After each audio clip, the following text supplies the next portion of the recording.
There you are. It's good to see you again. Thank you for coming back. Today I would like to share with you something that I stumbled on the internet. This is definitely something very curious, something that I did not expect to happen just because I was scrolling on TikTok and I'm just like, oh, this is a really cool writing prompt. Let's dive deeper into it, because it finished off like seemingly halfway and I'm like, well, what happened next? Tell me more. I'd love to know. Let me introduce to you one of TikTok's many you've rated videos with just a parkour video in the background. I'm just gonna play you guys a snippet of this just to give you guys the feel, and then I'll tell you more about the story, and then we're gonna go on Reddit to actually find the rest of the story, which will read to you like a lovely lullaby. Without further ado.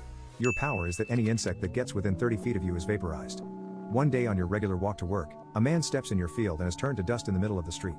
People start fleeing in a panic except for a few standing about 30 feet away staring at you hatefully. I was born in Bug Killer. My father was born in Bug Killer and is before that. It's a family business.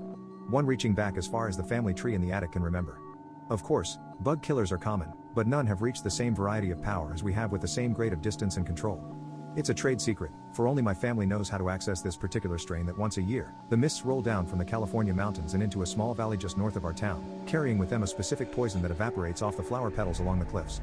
A typically mild bug poison, one extremely effective when turned into gas. No bugs survive that night. And if a child is born then, just as the mists reach their heights and the sound of buzzing their lows, then the power passes on to them. So that was just the first minute of the story that I stumbled upon. And the full video is 4.5 minutes, and this was just the first part. I'm gonna play the clip of the last few seconds just because that's where my interest went. Yes? A little more? I noticed several people smiling to me, raising their glasses in a cheers. People I had seen on the news whose faces were as famous as most cereal brands. People that were now gathered together for some cause, one I knew little about. People whose bodies looked all too similar in size and shape to the luggage in the shed.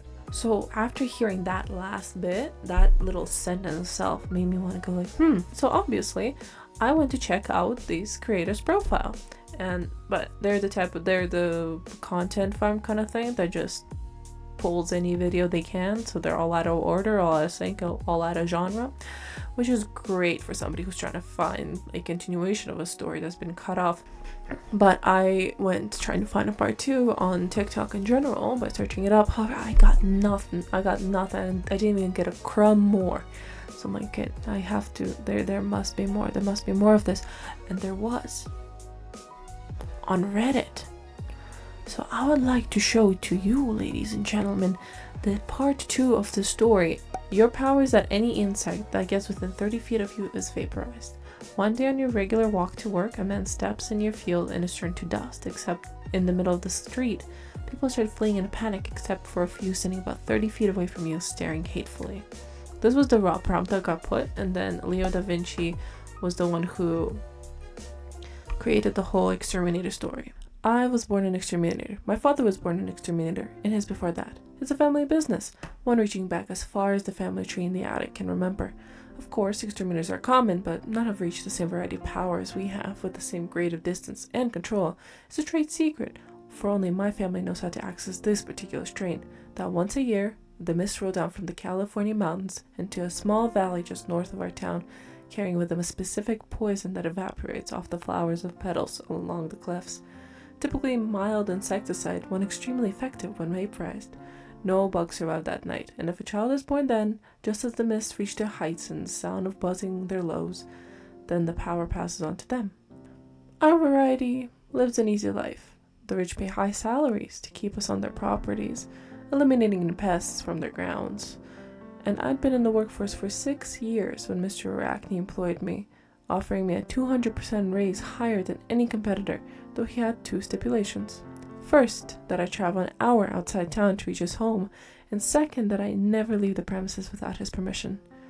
But 200% was low for someone like Arachne, with his own powers, that of sensing potential future paths down the web of time. He could certainly afford it. Stockbrokers would pay a fortune for those like him, despite its legality. It was standard for them to want our presence, for that was what eliminated the pests. As I lounged in the Navigale by the poolside, my eyes taking the beautiful scenery of his Napa Valley home, I knew that I had no mosquito venture within 500 feet of my presence. No living mosquito anyway. It was rare for one to make it inside 100 feet before dropping from the sky. The toughest only survived to 300 feet before the crash landing. It made transportation for me a problem. Anywhere I traveled, I required an environmental clearance, and I could only reach there by helicopter, lest I wreak havoc on the ecosystems I passed through. But for Arachne, the arrangement was perfect. He owned a vineyard, and I kept the vines clean of any sort of pest, except for those he might desire.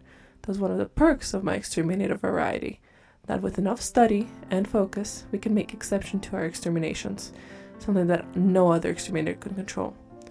Dieta, Mr. Arachne said to me 2 weeks into my stay, as I read a book inside his sunroom, one gifted to me by a library for simply browsing their shelves once a month to clear away their silverfish. In my contract, Arachne stated that I would not be used for the same purpose as the normal servants, meaning I could relax and read while on duty. My powers were all that I mattered, and similar how an accountant would not be expected to sweep the floors of his business, I was not expected to do anything beyond that particular passive ability. Dieta, I need you to ensure that you'll be on premises for the gala this Saturday. There are several important guests to be in attendance, and I would not want them to miss your presence. Of course, I said with a smile. As exterminators were accustomed to formal events, and I had come to enjoy them. My family was so famed we'd even become a talking point over cocktails, and I'd rubbed elbows with people surprisingly high status. Already my thoughts turned to which dress I'd be selecting, and the earrings that would pair to match. Per my contract, you can expect me there. Wonderful, wonderful, said Arachne with a smile, and I do request no exceptions to any pest for this gala. I don't want your powers being called into question. I shan't have them think we're second rate. Rest assured, sir, I answered, turning the page. If I can kill it, I will. And I did. The guests arrived by limousine and were met with the glasses of wine straight from the cellar.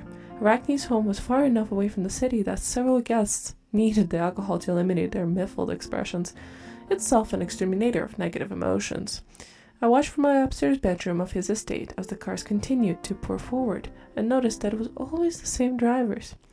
Arachne had a parking lot a mile off site, where his own chauffeurs picked up the attendees to ride the rest in the distance in style. And as I watched, I saw the drivers stop halfway to the house on occasion, then take a side path down towards a shed on the edge of the property, depositing what looked like long baggage before continuing their routes. I frowned, squinting. It was difficult for me to tell, but several of those bags looked too long and too awkward to be luggage. They looked more like snowboarding bags, and I frowned, wondering where their owners might be, since those cars were returned without occupants. But whatever it was, an exterminator, it was likely none of my business. I was here to keep the pests away, and I surely would. Welcome, said Arachne later that evening after the guests arrived and we gathered before the wide dinner spread that seemed to be set for far too many, each of us with a glass of champagne. And know, as you dine tonight, that you are among friends. Only friends, as we discuss the betterment of this world. Rest assured, if there were any impostors among us, they have been removed. And there were plenty. I'd like to recognize a few of you, from Marcia Nell, with your $3 billion contribution to the fund, and Mikhail, with your special edition discovering youths with incredible powers to better a cause, has not gone unnoticed. Cheers, and be merry tonight, so we may build a better world tomorrow. Glasses rang together, and I sensed the room relax with his words, some unknown tension immediately alleviating, and staring around I noticed several people smiling to me, raising their glasses in a cheer. People I'd seen on the news, whose faces were as famous as most cereal brands. People that were now gathered together for some cause, one I knew little about. People whose bodies looked all too similar in size and shape to the luggage in the shed. So that's the full part 1 of the story, and now I'd like to read to you part 2. Spinning the Web, part 2, a Star Child short. The weeks passed by slow at Arachne Estate, but slow was good for an exterminator. It meant that no pests had somehow escaped her notice, being somehow shielded from her power to later be discovered by a guest. It was rare, but not unheard of, for such occurrences, and though the pest died instantly on exposure, was still considered unacceptable to the employers. Early in her career, it had happened to Dieta once. Her client had ordered a refrigerator which had a roach infestation on the inside. The combination of the metal box and packing materials and her distance from them meant that they had not been discovered until one fateful night when she was off the premises on leave. The approaches had been almost dead, but were still living, which had nearly cost her the job. But when the estate was active, it seemed to wake up from a slumber. There were more galas and dinners with Dieta in attendance, and all with important guests that Dieta was starting to know on the surface level. Billionaires that smiled and waved as she passed, musicians that promised to add her into their next album. Each seemed so grateful to her, so excited to be in her presence, but Dieta was so used to the eccentricities of the ultra-rich that it came as a little surprise to her that they would find such a fascination in a bug squasher. "They take to you because you're the best," said Lead, sipping on a martini and leaning against the back wall of the room. It was at the end of her third gala, the attendees slowly trickling up into the rooms and back out for the night. Arachne was at the head table, speaking in earnest to several of the more notorious guests, a smile forming across his face, waving down a servant to bring another round of drinks before his guests had a chance to ask. Of course, he'd known that they were on the verge of asking, and being around Arachne had this simultaneous effect of extreme worth and a sensation as though you were being watched. "You're like a fine wine," Lead continued. "For the rich, they want the best. You can convince them that a toilet paper that they used was imported due to the extreme fiber count of some tree in Africa, and they would discuss it for hours, but give them anything second rate to them, mind you, likely the pinnacle of anything we would experience, and they'll immediately turn up their noses. Hell, it doesn't actually have to be second rate. You just have to convince them that it is." Dieta scrunched her nose as she looked at Lead, watching him down his entire martini in a single gulp, then motioned for another. He had a few years on her, gray just starting to touch the tips of his hair, and had a smirk that reached permanence on his face from years of use. "Maybe they're attracted to my charming personality," she countered, and he snorted. Like her, Lead was in the Arachne's employ, and knew the second he stopped being of use, he would be out of it. "I know it's because it's my job to give them the best," he said, spinning on the empty martini glass by the stem and studying it for flaws. "Arachne brought me on because I'm an amplifier. Ever heard of us?" Dieta shook her head, and he continued, the words slightly slurred from the accumulation of drinks. "Thought not. We're rare. Exceedingly rare. Not many can afford my services, let alone my services and an exterminator. Alone, I'm useless, but in combination with all the powers, I can make them stronger. Take Arachne over there. Alone, he can see webs of potential realities extending way into the future. But with me, those webs become tangible, solid. I'm like a reading spectacle for the man." "So he keeps you as a crutch then? Seems like a waste he'd have you around all the time," Dieta responded. "Could you get a lot cheaper if you were on call?" "Maybe they're just attracted to my charming personality," he said with a flash of a grin. "But no, if I was here just for Arachne, you'd be right. But I'm here for his chefs, his security, for anyone that's special and can use a boost. Like I said, I make others into the best. That's what I'm very good at." Dieta opened her mouth to respond, but then saw Arachne waving her down to his table, speaking with a man with a thick mustache that weighed down his words as much as his accent. "Dieta," Arachne said with a smile, adding before she could speak, No, don't apologize. You weren't keeping us waiting. Dieta, this is the project winner for this year's political election in Rome to be the new senator. I thought it would be wise for you two to meet." Okay, so that was part 2 of the story, and as you can tell, it's not finished, which is really frustrating. And so I went down a rabbit hole. I'm like, okay, who is this person? Have they been making more? Have they been writing more? And on Reddit, they go by r/Leo da Vinci, which is super duper creative. But overall, I went to the profile, and there's a lot of writings, and I was like, oh, this is cool. Now I realize this is all a series of books. So the writer of this short story is called Leo Petrati. I might have said that wrong, please forgive me. But this story, which I later went in the comments to try and find more, just try and scope out, like give me a crumb, give me a little more, little more. And it turns out Leo Petrati has wrote 6 books all in the same series revolving around Star Child.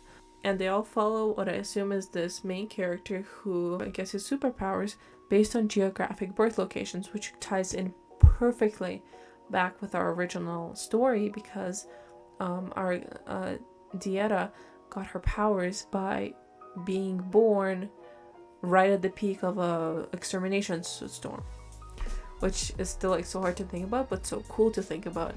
And so I haven't read the books yet. I found this at midnight, and I'm like, but now I'm so invested in reading all the 6 books. So let me know if you guys want me to read all the books and then go do deep dive onto the series, the lore of the book, because I would love to do it for you. I know this is a super frustrating ending. We didn't get an end to the short story. We didn't get a synopsis to all the 6 books that Leonard Petrazzi made. I'm as disappointed, but I found that clip on TikTok at like midnight, and that's when I went down the rabbit hole, and now it is 2 a.m. and I'm just finishing filming this video, and I wanted to share this because I was like, oh my god.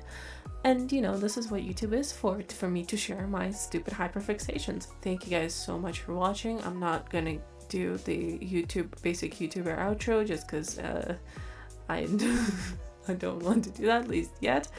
But oh man, what's that I got there?